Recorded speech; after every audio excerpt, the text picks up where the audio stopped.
welcome to another episode of our Gold Nugget Gang Podcast. It's unhinged as usual, but with some kind of restriction here. For sure. Today we have two special guests. One is a repeated customer. Hello. From TPC. Hi, I'm back again. So this time he brought his brother. His doppelganger. Douglas. Douglas, yes, very good. So these two people have been a lot in the international scene recently for a lot of trade shows. And I want to actually talk more about that because, many of us got this opportunity to go overseas and then visit all these fancy trade shows, to hang out with all those I think just leave it up. everything falling apart. Yeah. But, in Singapore has always been limited to Asians and Southeast Asia. I haven't seen that many overseas people fly in other than once in a blue moon, but these guys have gone so many times. So, how about you share one that's recently that you have gone for? The one I'm quite interested in actually is in the Paris one, the Gala TCG. Let them share their story. Feel free to start from where you want. Paper. You start first, bro. You are the guest. You're the new guest. The recent trips to London and Paris. So we went to two different places lah. So we went to Paris, London first, and then Paris. So we attended the London Card Show. It was pretty amazing because there were a lot of vendors and then the selection was pretty amazing lah. So cards wise, we got to see some very interesting stuff. One of the vendor, he's like a crazy ass collector in the UK. So in his display, like he put out a whole display shelf, right? Not like the typical ones, but the ones that kind of like this, Oh, okay. Kangaskhan Trophy PSA 10. And then a full set of like shining crystal gold stars or something. I can't remember exactly. Wasaki full sets. So everything you can think of, like that guy has lah. Yep. Right? So, when you ask like, is it for sale?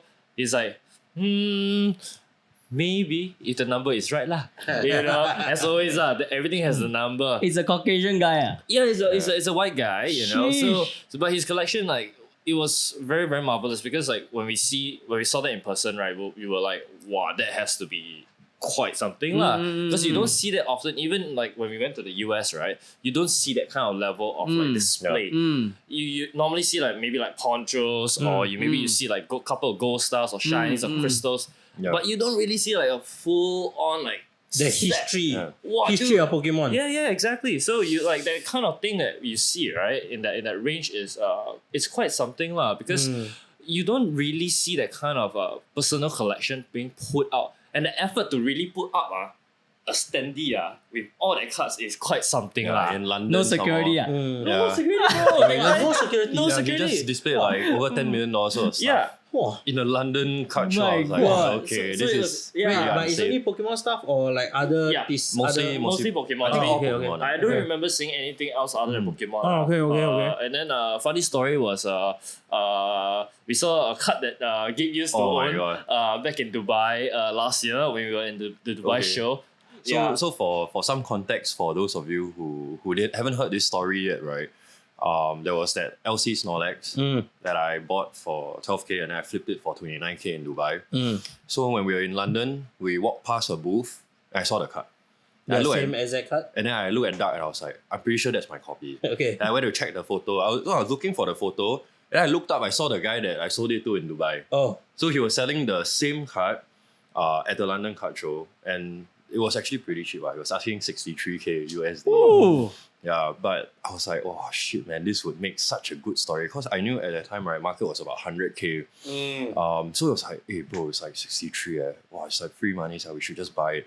But then it's very hard to make payment there. So they only take credit card and cash and stuff, right? And after that trip, we were going somewhere else. So we were like, okay, it's not worth the hassle. But I had a good chat with the guy. And then, long story short, one of my friends from America ended up buying the card. Oh, okay. He sold it 1 week later for 100 Gs, bro. Oh my god. So then the seller now is like, oh my god, I didn't know I sold it so cheap. But it's like, but this kind of thing's unpredictable. You paid 29, you still did okay lah. Yeah, you profit.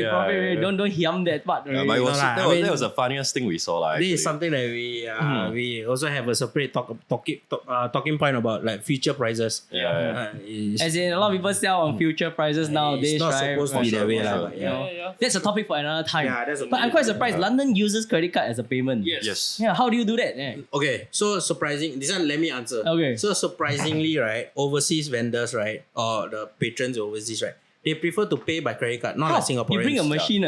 Yeah. They all have the machine. We all And then have you the- pay even with- I also have the machine. What the heck? Yeah. Yeah, so you just tap by credit card, lor. Mm. And they are okay. They are okay to pay the additional 3% or 3%, whatever. sure, They are sure. okay one. Why? Not like It's Singaporean. borrowed money, lah. But I mean credit card. Yes, credit card is borrowed money, pay back And it's later, also lah. safer, lah, Yeah. I Yeah, think. Because they because don't everything want is to. cash. That is Yeah. true. Yeah. They don't So, know where the money comes It's not like from. Singapore. Singapore, yeah lah, pay now lah, whatever lah, you know. It's also connected, lah. But you know, Yeah. you need the real cash on But- hand, ma. Very rarely people come to you, hey, can I pay by credit card in Singapore? Very rare. So how big was the London event actually? How many booths were there? Like, Actually, it wasn't like 50? super big, lah. I think like probably still got at least 100, but not as big as a collector con or. oh, but 100 booths is a lot, It's big enough, already. It's like okay, like I mean, probably like half a expo hall. Thereabouts. Oh my god, Size. okay. Yeah, so Yeah. like for that side, I think like mainly booths, but they were more on the side where they had tops were there. So they had like a mega booth. I think Fanatics was there. Oh. You know, Golden. Golden was there. You know, so like you have like all these like auction houses. houses. Yeah, exactly. So they were there and they were doing their thing lah. So it was very nice of for them to be there because like we were there as well. We got to chat with them actually. So actually it was quite fun to hang around with the people in the UK because we don't usually venture around in that part of in Yeah. Europe a lot. Like for us, we usually either go to the States or In Asia. that's it, right? So who's the representative of Fanatics? Was it Doug was there? Doug was Brennan? no, Yeah. Doug was in Paris actually. So he wasn't. He wasn't at LCS. Yeah, Different. we only saw him at At Paris there. At Paris Okay, okay. and then they had a cut.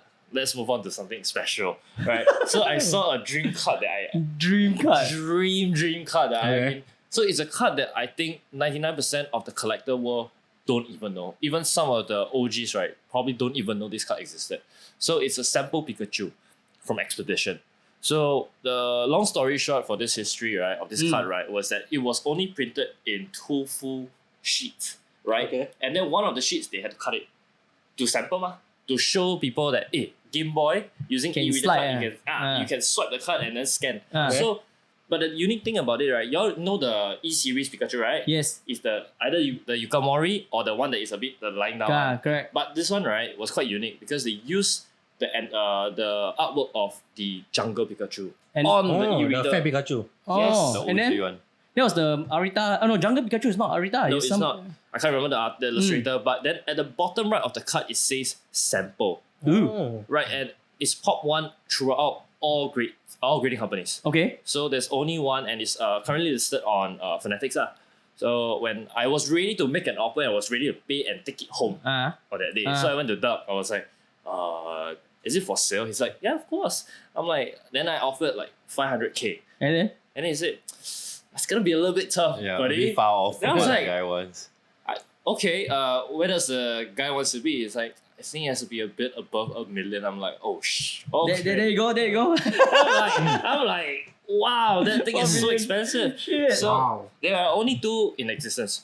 Two that we know lah. So one is graded in the BGS 6, if I'm not wrong, Okay. and the other one is still in the uncut, Uncut sheet. In the shit. Okay. Yeah, and the uncut sheet we don't know where it is.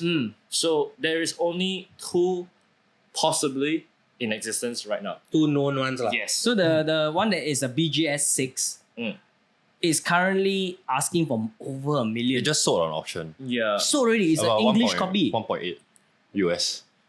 What the heck about that credit card, man? Yeah. Nobody knows yet. What for the swipe?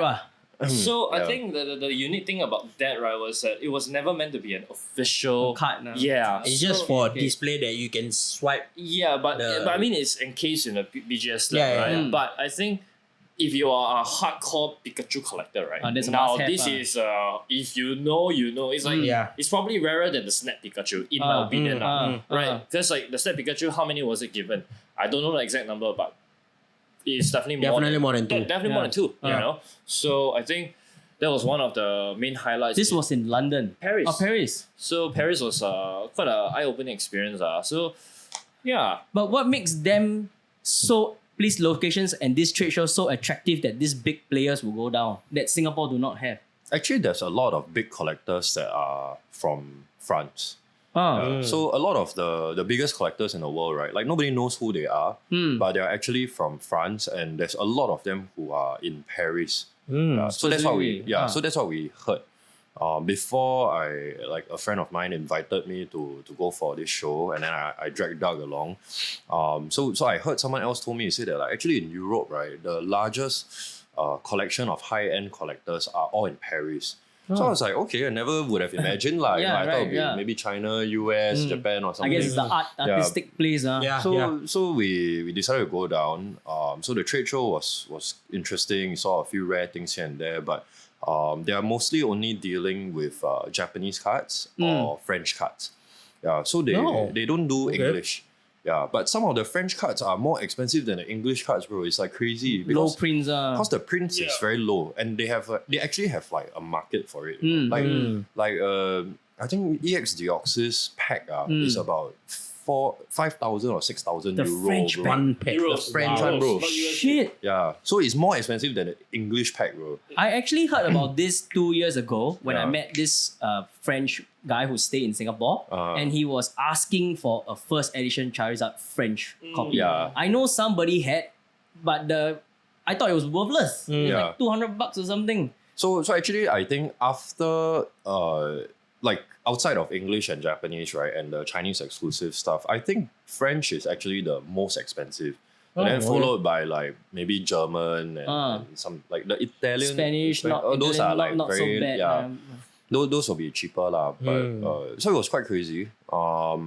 We didn't really buy anything specific there lah, but it was kind of fun to see. And then we got to go to this like private gala dinner that was part of the event. So they invited about 200 people. Basically, it was like a wedding dinner setup lah. So you went there, you had like your name, like it was super formal black tie event, bro. But we just wore like jeans and like, we were probably, like, I think we were one of like maybe 3 or 4 Asians at the show. Like, No at suits, the dinner, guys.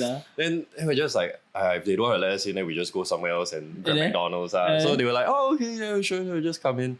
So we went to the show and then we met a bunch of people. Some of them like, he's been texting them on Instagram for like 5-6 years. They never met in person. Now finally. Then when they found out who he was, it's like, oh, so it's you. Okay, it was kind of cool lah. Nobody knew who I was, thankfully. I guess they don't watch. Maybe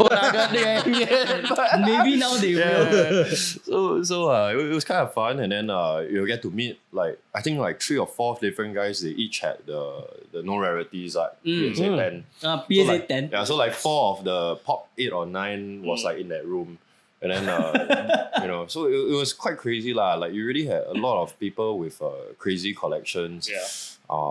This like, when they go to a room, you meet all the 1%er, the 0.5%. In terms of income, this is in terms of collection. Pokemon card. Yeah, this is like typically in Singapore, the rich guys dress in bums and t-shirt, right? But they were all in suits. Just that it was gala. And then Doug was like, so this guy came to us and he was like, do you want to rip some packs?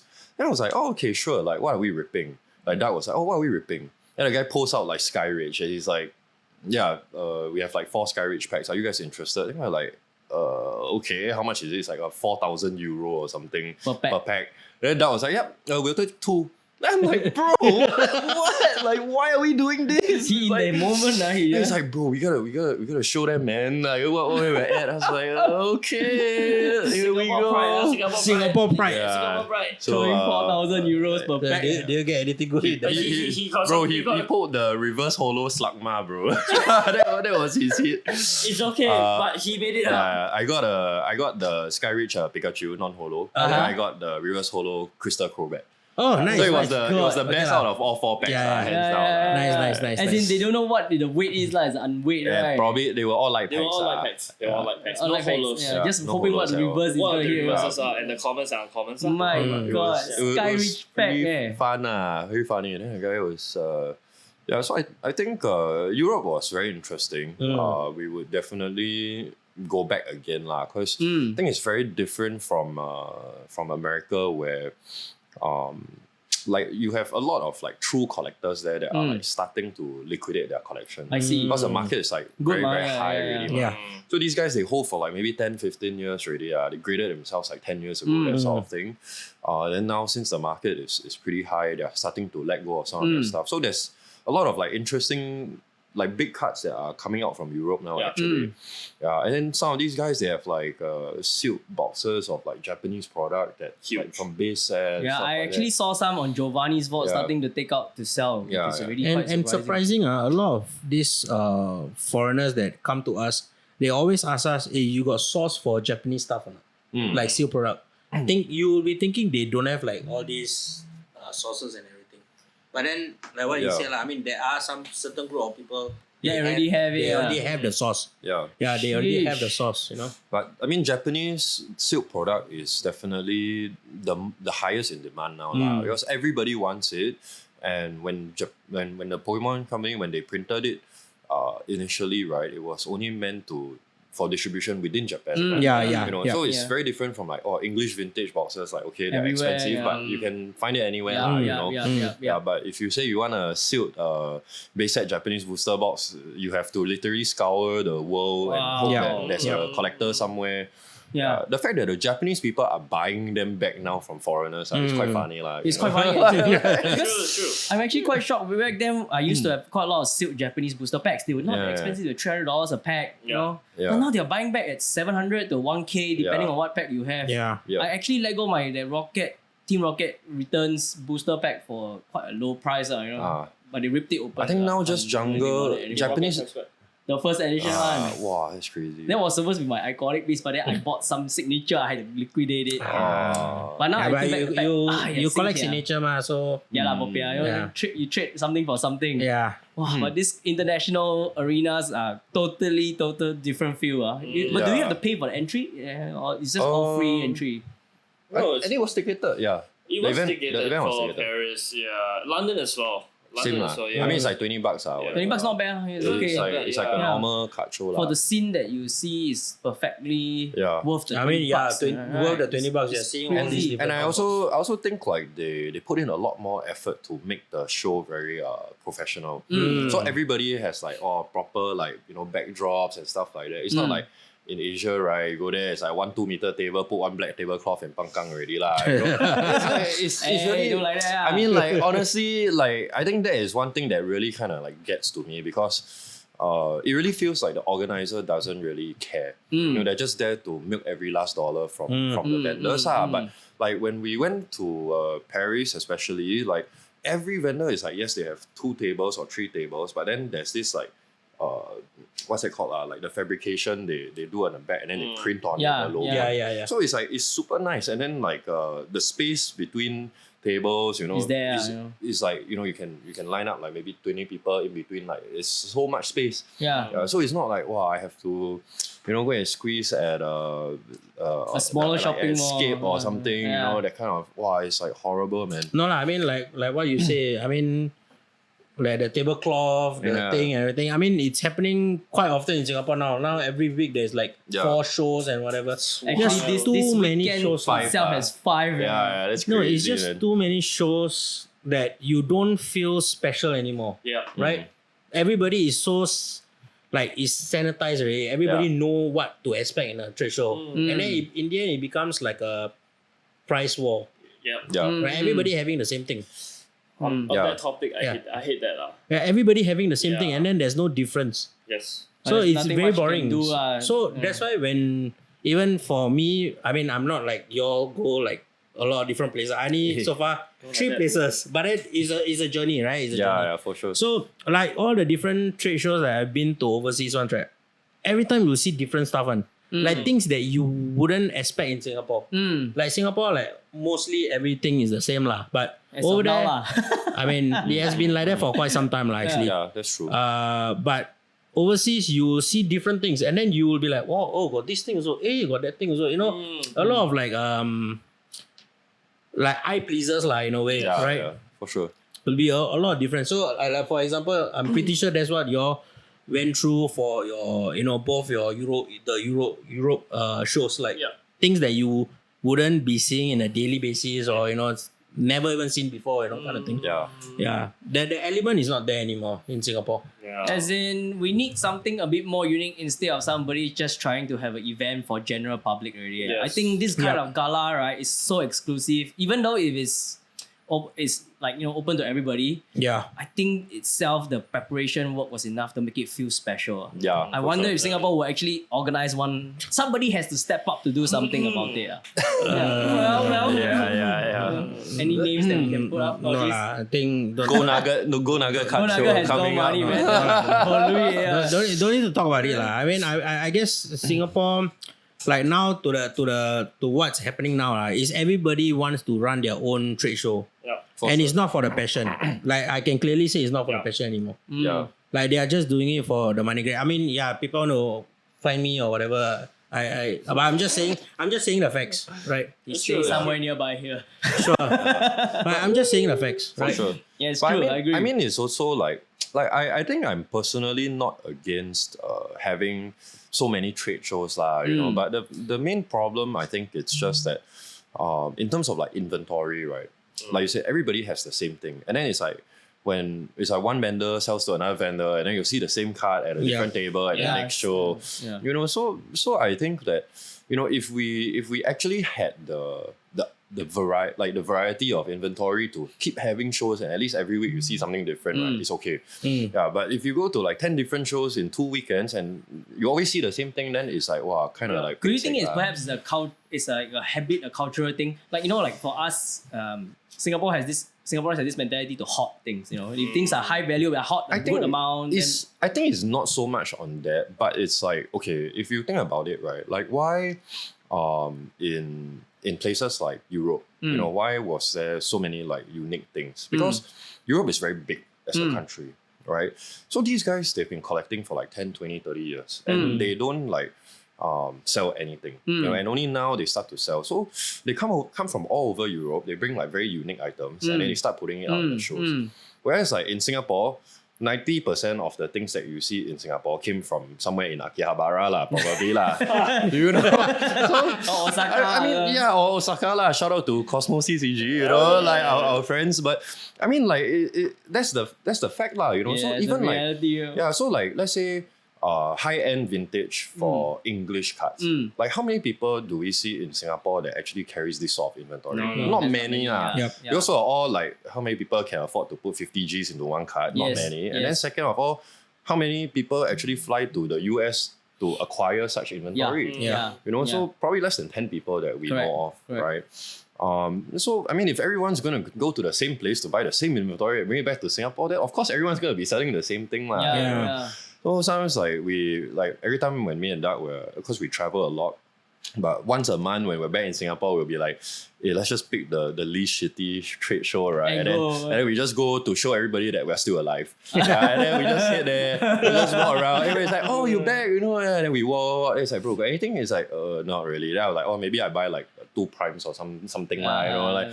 But like most of the time now, like, I can't remember the last time I bought something from a trade show that wasn't from somebody that I already knew and was going to buy it from anyways, It's like, last time it's like, oh, you walk past, oh shit, like there's that card, it's a great deal, then you buy. Wow, I haven't had that feeling spark joy for quite some time already. But also, does the vendors there has a different mindset from the local ones? Like, in Singapore, most people are only meant to sell stuff. They don't want to trade for things. They were not willing to trade. And even if you trade, they never trade at a fair valuation, right? I think every country is pretty much the same lah. But probably for Western markets, they are more open to trade because they can sell like, the 8s, the 7s, the 6s and stuff like that. Whereas in Singapore, it's either 9 or 10 or 1s or like... It used to be just 10s. Yeah. Recently only Now changed to 9s. 9s. Because now too expensive. Too expensive. Yeah. The mentality changed. But then this mentality is, to begin with, US already had quite long ago. Because for them, it's just the art piece. It's not about the grade per se. It's something they want to have. It doesn't matter the grade, right? The mentality of them having all this is since quite from the start actually. Yeah. So I would say that shows overseas, typically they are not so different from Singapore shows, I would say. Okay. Like in terms of like interactions with vendors, like you always have like vouchers in every country you go to, you have like nice people that you can be friends with and stuff. But I think mostly it's just difference in inventory and then how they organize the shows. Okay. Yeah. Wow. Mhm. That's a shocker to me actually. Like things. I think Singapore has already hit a very saturated point. It's sanitized already, though. Yeah, it's like everything's pretty much the same. I see the same bunch of people. Prices never really change, but if they change, they only go up, never go down, kind of thing. You don't like that say. Yeah. The market is good, that's why everything is going up. Today's expensive, tomorrow's cheap. Oh, that's a very good phrase. Yeah, and there's no choice. That's the only way I can see it. That's the market. That's the market. That's the market. But you compare Europe to USA, and USA is more of a collector's zone. And then, they are taking out their things they owe and to sell. Actually, I don't think so. I think it's the otherwise, actually. I think the Europe market is actually where the collectors are. Yeah. Really. The US side, I think, it's very heavily based. Well, I think if you're very, very into what the scene is actually in the US, right? It's very heavily based on not just the vendors, but the repackers as well. So you have to count that into the hobby. Because honestly, right now in the market, right, without them, right, a lot of things cannot move. But they are willing to take it in. You see, so things move very quickly. So that's why vendors get to have new inventory quickly, and they have fresher stuff every week or pretty much every other day. If you follow some of the bigger Instagram social media people, right, or collectors per se, right, or vendors, you see every day they post, right, new stuff. Because they can just buy from someone, let's say 80%, and then just sell out to a repacker, right, and make like 3-5%. They're happy with it. But because for them, they can just keep doing that. Yeah, so the things are circulating, the cash is moving. So it's high volume transaction rather than price point per se. So what's the mentality here that we're lacking to do such a thing?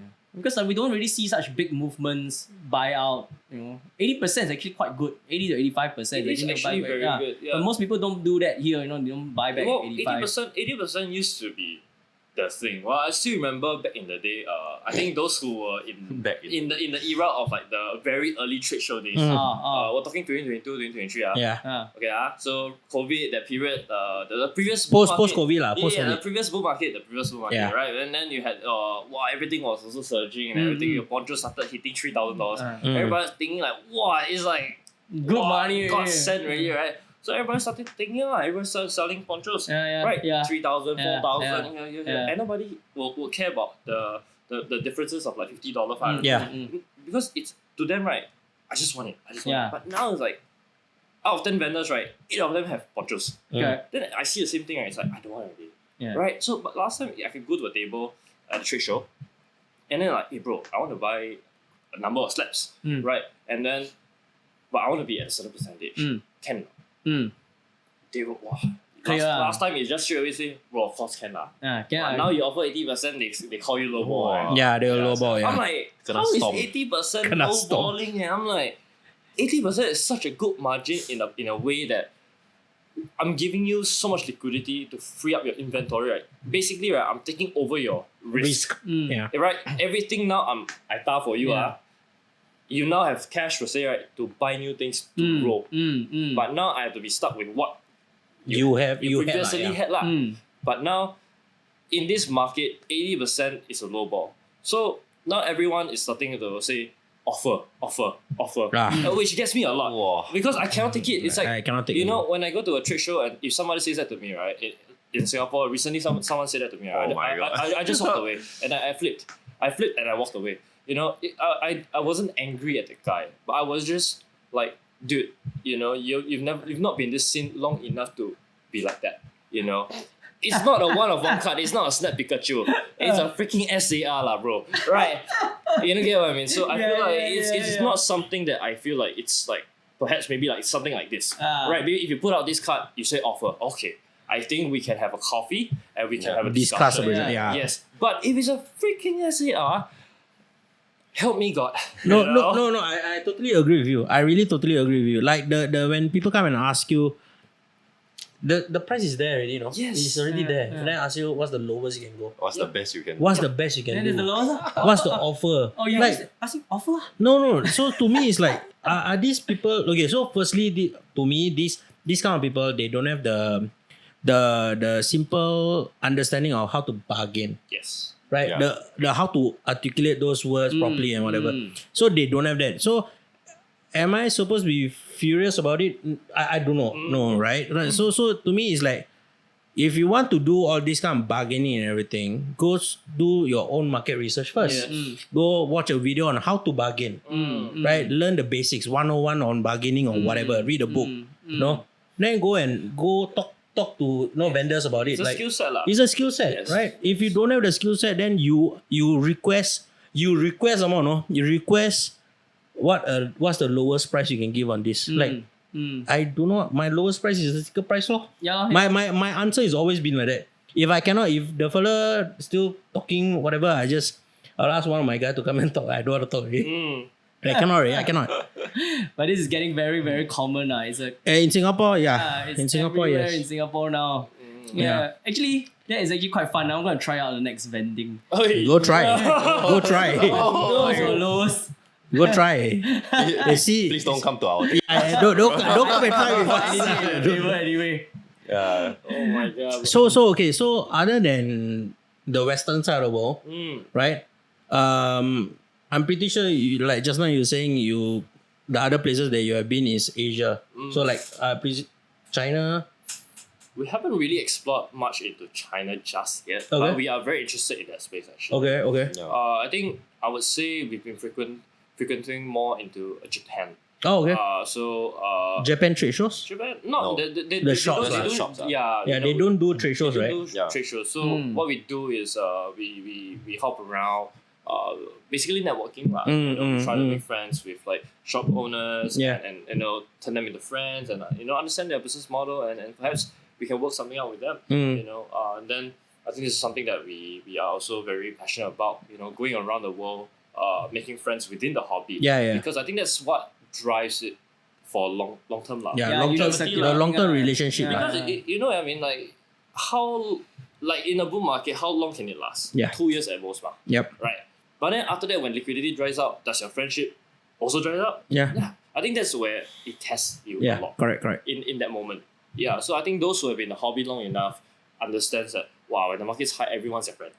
Then when the market's low, and then it's like, who are you? yeah, this is who are you, right? So it's something that we've seen it a lot. If you've been in the blog long enough, you see it, and it's something that I dislike, of course, So, but we want to make the conscious effort of traveling, moving around, But then again, that's the thing, right? When you become too nice and too trusting to people, now they take advantage. Yeah. Yep. And that's something that is happening very often. Actually, So- if, at the end of the day, to a lot of people who are vendoring, money is the main driving topic around.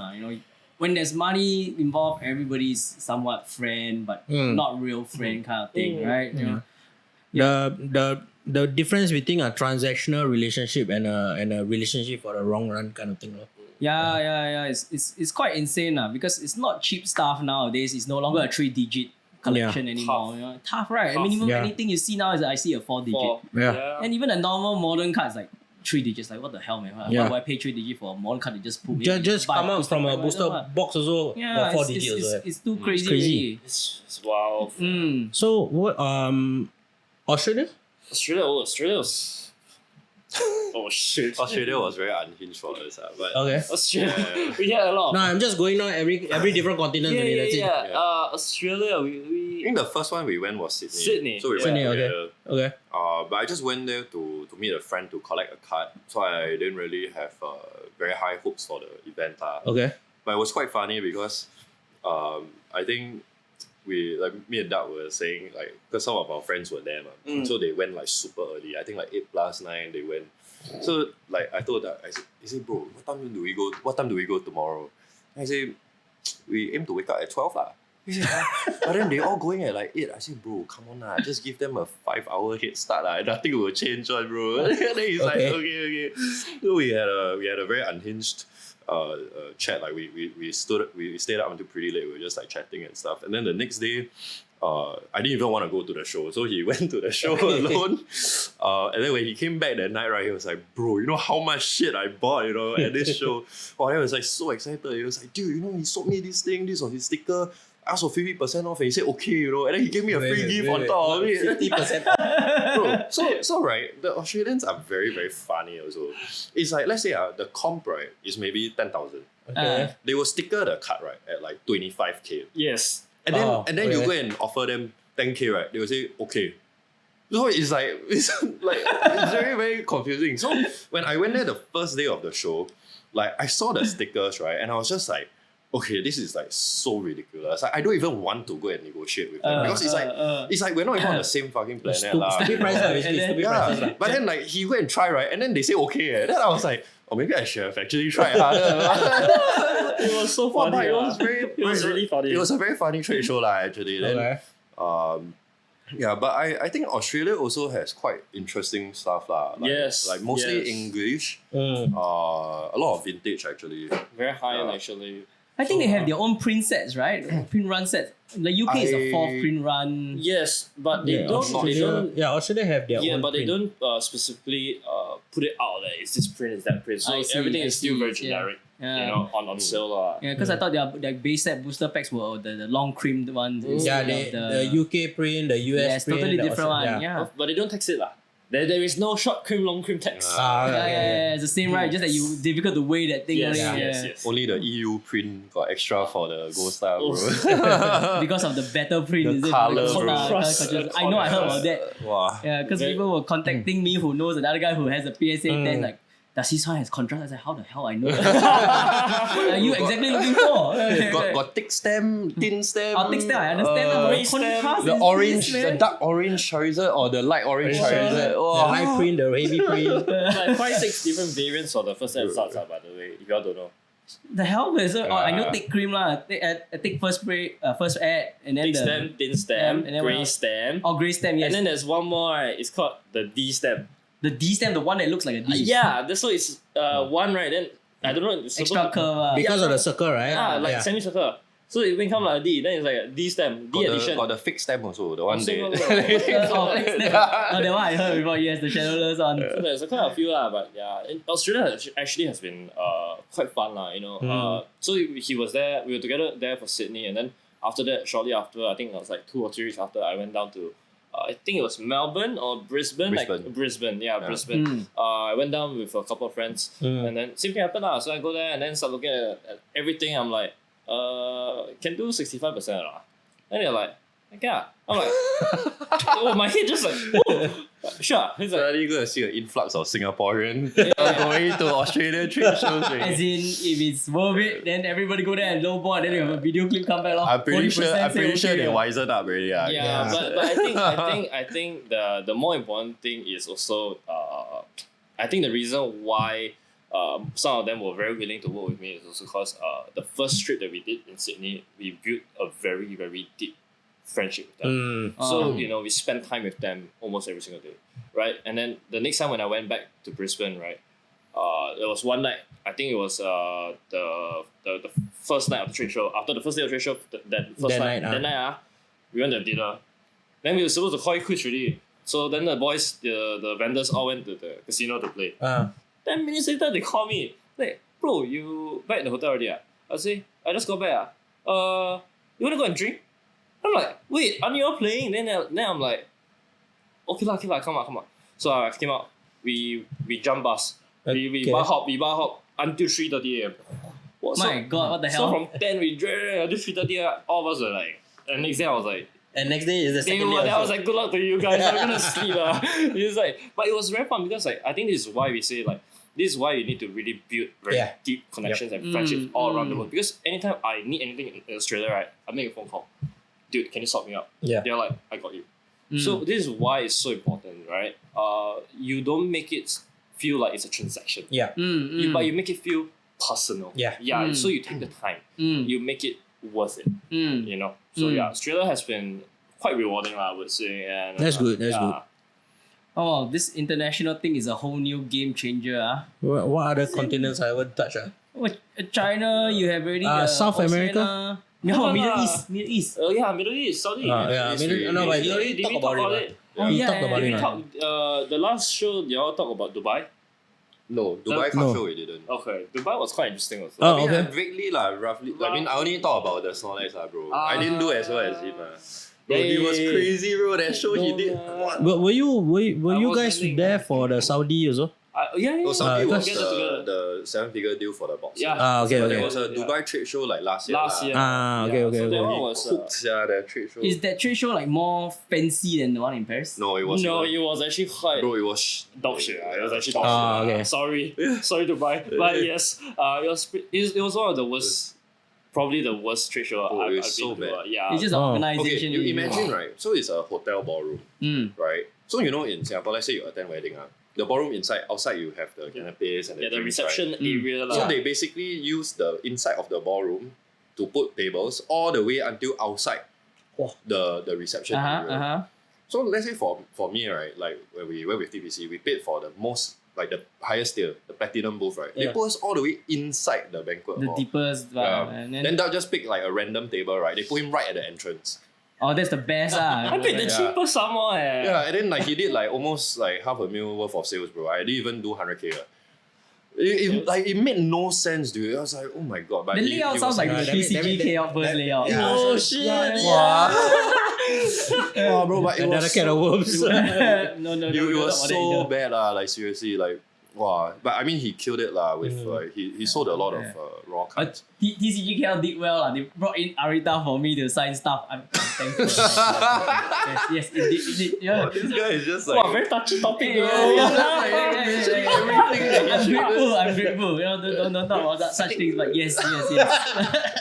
Golden Nugget and then Unhinged. No offense, I want my signatures. I collect them. But for the trade shows that you have in the Paris, you said there's also guest artists, Yes, right? yes. It's quite surprising that the Gold Star guy was there. It's Fukuda not was there. That was and wow, his I was like, queue was whoa. so long. Yeah, crazy, man. Yeah. As in, he just came to Singapore also, but you know, Yes. I'm pretty sure it's more exciting there than Singapore for this I think invitation. I feel like he had more. To me, I feel like my personal opinion. I feel like he had more fun there than in Singapore because I feel like he probably knew a lot of people there. yeah, and the collectors there, they were very genuine in every conversation. Mm. It was not like I want this, I want that, this, that.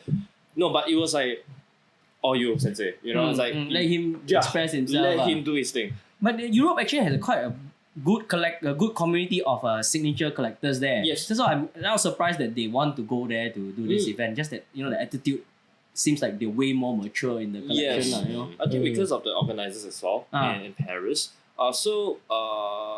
You know, Hospitality. yeah. So I think the people in Paris, right? Especially for the trade show, the organizers, right?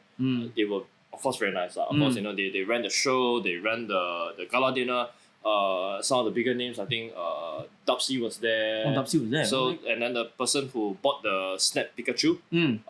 was also there. And then I forgot his name. Sorry. The sample Pikachu. Yeah, but I forgot his name. But the owner of the Snap Pikachu was also there. You know, and then a lot of the big players were there, as Gabe mentioned earlier. You know, but I think just in general, the hospitality, you know, and then funnily enough, Watanabe, the illustrator for Digimon, stayed at the same hotel as us. We were drinking coffee. Then I was like, drink coffee, right? I turned to my left, I was like, ooh. Then my hair stand there. I was like, oh, should I start singing Butterfly? Please don't. You say konnichiwa. You don't go butterfly nonsense. No. So it was very amazing to see a lot of illustrators there. You know, not just Pokemon, but Digimon as well and other animes as well. So very big auto scene, yes, I know. I do trade with them a lot, so I just didn't know that there were so many there until they started linking me up on others on IG. Yes. Yeah, so that was quite a crazy eye opener. I really must take a trip down. No, but I'm pretty sure all these different shows that you have been to, right? Especially the Western side of the world. Their collection for not only for Pokemon but for other things is quite big, right? Big. Yeah. Yeah, I mean Singapore. the scene for like your sports and your Marvel stuff, your pop culture stuff is slowly growing. Yeah. But over there it's mature already, Yeah, very mature, especially for Very US. US as well. Yes. But US is huge, and they're the ones who originated these things, right? You know, they live with it, they see it develop. Yeah. We just absorb whatever that came in along the way. Yeah. It's a total different thing, and then I think Singapore nowadays is also an educational event for our trade shows. Like you bring your kids there, Yeah. open and see. No, that's the only how much, good thing that I can take away from every trade show. Like the parents teaching how the kids to bargain or talk, that kind of thing. That is still quite nice. But then we still see other people who does what we just said just now. Yes. Yeah. That kind of thing. Right. That's insane, man. As in, kids come along, that's nice, have a nice chat with them. Yeah. I see all those American IG when they show the short clips, they interact with the kids. It's like I'm quite surprised. They're quite charitable, They just take things like, you want this? Okay, come, take it. Yeah. In Singapore, like, how about your mom gives about $5?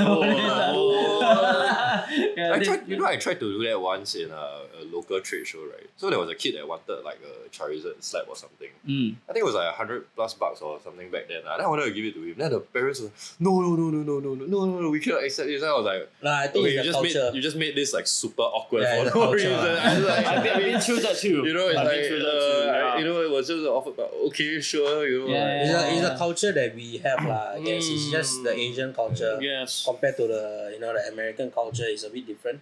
Yeah. But yeah, I mean, we can learn something from them, I guess, and we have learned so much from them, from the American side of the world. I think the only way I can learn is only from you guys who have actually gone there. I never seen it before. I haven't been to America. I mean, one of these days, maybe we can link up and go together. Let's go together. We The should. only place I go to is like what they describe Akihabara sausage. Hey, I bumped into it in Aki. Oh my god. Hey, was it last year? Yes. And sneaker down.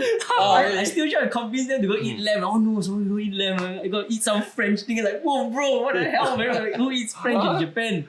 Yeah. Oh, that's funny. But it's nice to see Singaporeans there. Yeah. See them. It's quite No, back then know it them. wasn't so saturated. Yeah, it's not. No, It was fun. Back then you can actually see things that prices like, maybe I can still afford this. I think now no more already, right? The I'm pretty sure Hallelujah no 2 more. is like 5 stories now. That's like shocking. But it was only what first level and second level is Pokemon, right? Yes, the rest the is 3, 4, 5 Magic and stuff. Magic and- Magic. yeah. Because collection is meant for point, kids. Kaitori, yeah.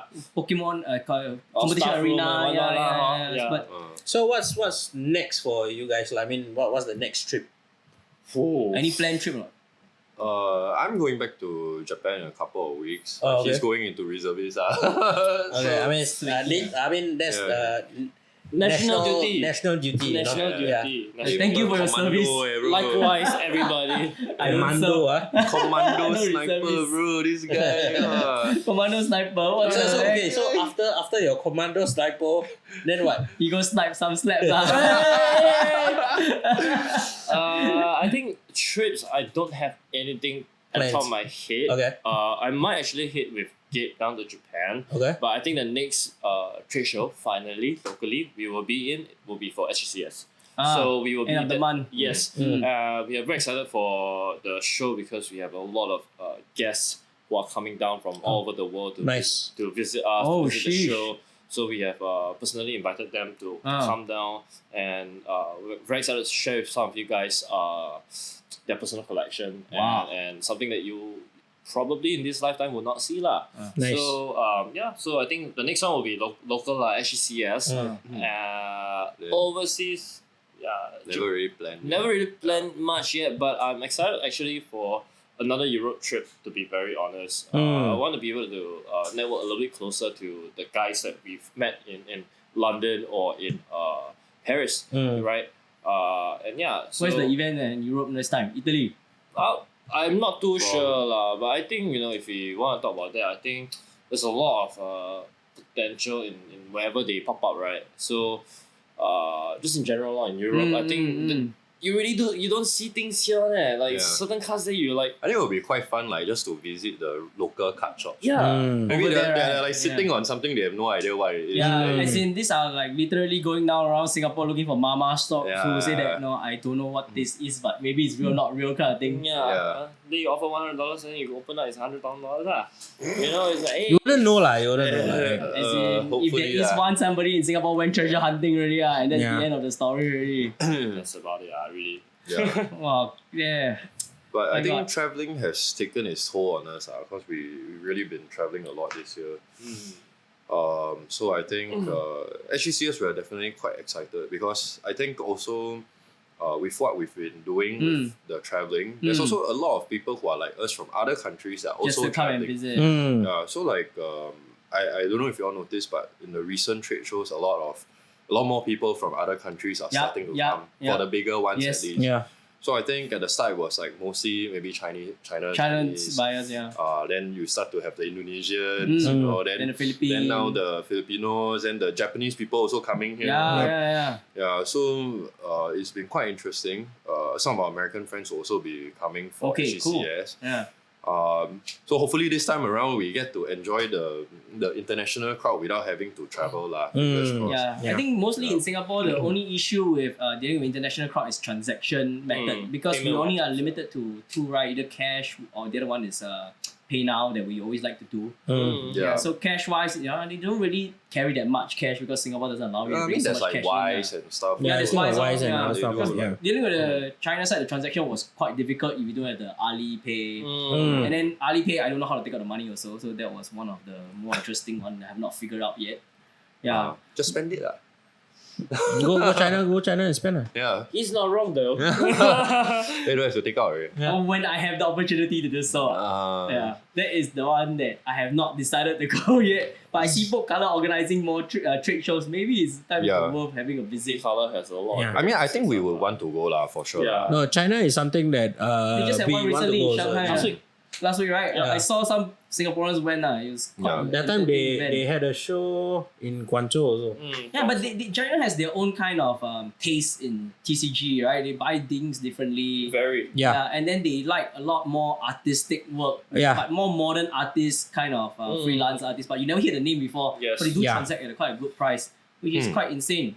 Well, if they do come to Singapore, I hope they bring some down and maybe we can have a look. Yeah, actually you're right because I've noticed a lot of them really like not just like artists, right, but they really prefer CGC.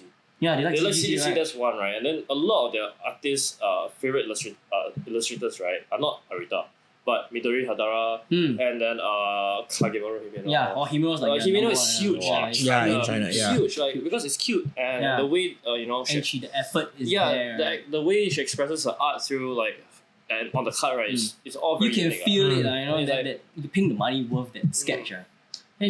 But I'm quite surprised that China are able to get all of them down. I guess they host them well also, Hospitality lah. A lot lah. Yeah. I would love to see them come to Singapore more and maybe can sketch my cards. I don't want to crack my pens. I mean, this kind of thing is either you go there or you hope they come here. The one that recently in Australia one, I didn't dare to sign now. I regret my ass already. Yeah, was there one? There was a Himeno also. March. Himeno. Yeah, they just recently came back from a sketch and then they're sending out for grading right now. So I'm just getting in contact, see whether I can get one of my own game. Alright. Interesting. But I mean, I'm we surprised that Japan doesn't collect this, It's like there's no market for this For autos and Yeah, they are purely for slabs and then they'll buy back. Yeah. And their buyback is not all the time online. You don't know their prices. You have to literally fly there to see the price tags. Days of Hallelujah. I mean, okay lah. I mean, we have been talking for about almost an hour, I think. Yeah. Right. Is it there or there? Yeah. Almost about 50 minutes. Okay. Yeah. So I believe it's really thanks to y'all that the scene is getting more and more international. And I hope that this SGCC, when y'all bring those guys down, please bring them to our booth. For sure. Yeah. I mean, it's a good thing. I mean, it's because of you guys. That's why for War 250 also we decided to go overseas because one thing in Singapore, I mean, the show is the show lah, right? Yeah. But we wanted to expand overseas, and then we realized if you guys can do it, then why can't we also? As in just to put in the effort lah. It's just they the put effort, in a lot of hard work for and this. the hard work and everything. Yeah. So that's why we also decided to move to that venture also.